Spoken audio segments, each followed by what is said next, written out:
আসসালামু আলাইকুম রহমতুল্লাহি ওয়াবারাকাতুহু। প্রত্যেককে জানাই আন্তরিক শুভেচ্ছা এবং অভিনন্দন। আজকে কিয়ামতের আলামত সম্পর্কে আলোচনা করব। আজকে যে পর্বটা আলোচনা করব সেটা হলো বেপর্দা নারীর সংখ্যা বৃদ্ধি পাবে। বেপর্দা নারীর সংখ্যা বৃদ্ধি পাবে। যখন বেপর্দা অবস্থায় দেখতে পাওয়া যাবে তখনই মনে করতে হবে যেটা কিয়ামতের একটা আলামত এবং কিয়ামতের আলামত বা আখিরি জামানা। তো এখানে প্রত্যেককে বলবো ভিডিওটা বেশি শেয়ার, লাইক এবং সাবস্ক্রাইব করুন। প্রত্যেককে বলবো ভিডিওটা অবশ্যই আপনারা শুনবেন এবং প্রত্যেকে আমরা সেই কাজ থেকে দূরে থাকব এবং আমরা প্রত্যেকে সজাগ হয়ে যাব।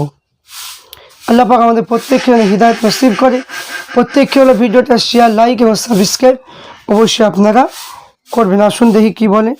কিয়ামতের অন্যতম আলামত হচ্ছে মহিলাদের ইসলামে পোশাক পরিত্যাগ করে এবং পোশাক পরিধান করবে যাতে তাদের সতর ঢাকবে না। তারা মাথায় চুল, সৌন্দর্য স্থানগুলো প্রকাশ করে ঘর থেকে বের হবে। আল্লাহ রসুল সাল্লাল্লাহু আলাইহি ওয়াসাল্লাম বলেছেন, কিয়ামতের আলামত হচ্ছে মহিলাদের জন্য এমন একটা পোশাক আবিষ্কার করা হবে যা পরিধান করার পরেও মহিলাদেরকে উলঙ্গ অবস্থায় লাগবে, উলঙ্গ দেখতে লাগবে। তো এখানে বলছি ইমাম হাইসামি বলেন, ইমাম বুখারী হাদিসে বর্ণনাকারী থেকে যে হাদিসটা গ্রহণ করেছে মাজমাউজ জাওয়াদ কিতাবের মধ্যে লেখা আছে, এবং তাদের পোশাকগুলো এমন সংকীর্ণ আঁটোসাঁটো হবে তা পরিধান করলে শরীরের গঠন, সৌন্দর্য স্থানগুলো বাইরে থেকে সুস্পষ্ট বোঝা যাবে। এই হাদিসে নবুয়তের সুস্পষ্ট মজা রয়েছে। আল্লাহ রসুল সাল্লাল্লাহু আলাইহি ওয়াসাল্লাম প্রায় ১৫০০ বছর পূর্বে যা বলেছে তা আজ হুবহু বাস্তবে পরিণত হয়েছে।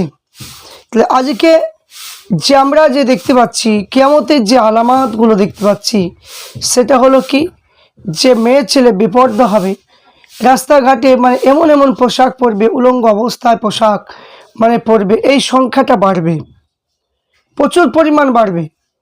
তো এই জন্য বলা হয়েছে এত প্রচুর পরিমাণে এই সংখ্যা বাড়বে যে বেপর্দাহীন হয়ে যাবে। তো সেটা আমরা প্রত্যেকেই দেখতে পাচ্ছি। তাহলে এখানে বোঝা যাচ্ছে কিয়ামত আর বেশি দূরে নয়, কিয়ামত হচ্ছে বেশি নিকটে। এটা হচ্ছে আখিরি জামানা।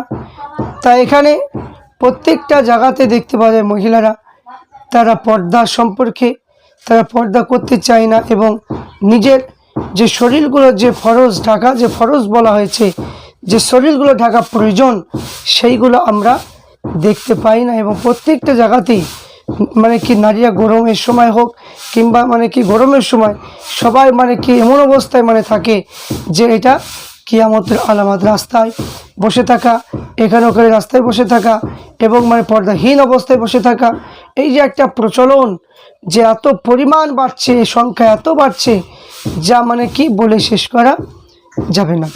বাসের রাস্তায় উঠতে গেলে দেখতে পাবেন অনেক মহিলাদের পেট দেখতে পাওয়া যায়।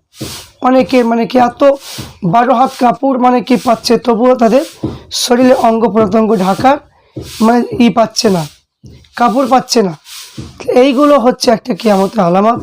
এইগুলো পুরুষ থেকে গোনায় ডুবাবে এবং এরা এমন অবস্থায় থাকবে, বিক্ষিপ্ত অবস্থায় থাকবে যার কারণে গোনায় পুরুষেরা লিপ্ত হবে। এখানে যখন বেপর্দার সংখ্যা এত পরিমাণ বাড়বে, জানতে হবে যে ওটা হচ্ছে কিয়ামতের একটা আলামত। এটা হচ্ছে কিয়ামতের আলামত এবং কিয়ামতের সংখ্যা। এখানে যেখানে আলামতের সংখ্যা এত পরিমাণ আছে, আল্লাহ রসুল সাল্লাল্লাহু আলাইহি ওয়াসাল্লাম পাক জবানে যে কথা বলেছেন, আজ থেকে নয় ১৫০০ বছর আগে কিংবা ১৪০০ বছর আগে আল্লাহ রসুল সাল্লাল্লাহু আলাইহি ওয়াসাল্লাম যে কথাগুলো বলে গিয়েছেন সেইগুলো বাস্তবে হুবহুব সেটা বাস্তবে পরিণত হচ্ছে। একটু এদিকেও নয়, একটু ওদিকেও নয়, এবার যা বলেছে সেম একবারে মিলে যাচ্ছে। তো আল্লাহ রসুল সাল্লাল্লাহু আলাইহি ওয়াসাল্লাম তিনার জবানের বাণী কখনো মিথ্যা হতে পারে না। যে ছোট ছোট আলামতগুলো আল্লাহ রসুল বলেছেন, সেই আলামতগুলো এখন বাস্তবে সবাই যখন সমস্ত জায়গাতে পরিণত হয়ে যাবে তখন বড় বড় আলামতগুলো প্রকাশ পেয়ে থাকবে। সেই সময় বড় আলামতগুলো এত পরিমাণ হবে তখন বড় আলামতে পরে তখন দুনিয়াটা ধ্বংস হয়ে যাবে। তাই প্রত্যেককে বলবো ভিডিওটা শেয়ার, লাইক করুন এবং কিয়ামতের আলামত সম্পর্কে জানতে হলে আপনার কমেন্ট বক্সে অবশ্যই লিখবেন। আপনাদের সম্পর্কে আরও কিছু আলোচনা ইনশাল্লাহ করা হবে।